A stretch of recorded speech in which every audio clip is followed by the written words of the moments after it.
Назар, а вы скептически относитесь к возможному прогрессу в нормандском формате? Ну, я взагалі, розглядаючи це питання, я би підійшов до нього трошки глибше. Ми маємо ситуацію, коли команда Зеленського фактично через реалізацію формули Штайнмаєра розпочала вже таку пришвидшену капітуляцію. Реакція суспільства, сотні тисяч на вулицях, серед них величезна кількість ветеранів і так далі, заставила насправді зреагувати, і Зеленський зробив крок назад. Але коли ми говоримо про капітуляцію, то ми повинні розуміти, що капітуляція розпочалася не вчора.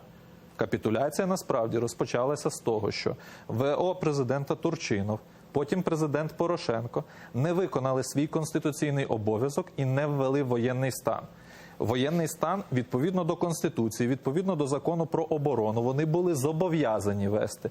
І для того, щоб виправдати цю свою зрадливу поведінку і порушення Конституції, вони через ЗМІ намалювали таку картинку, що ми не могли оголосити війну Росії. Насправді, це було зроблено для того, щоб прості люди не могли розібратися, що введення воєнного стану і оголошення війни – це дві абсолютно різні юридичні категорії.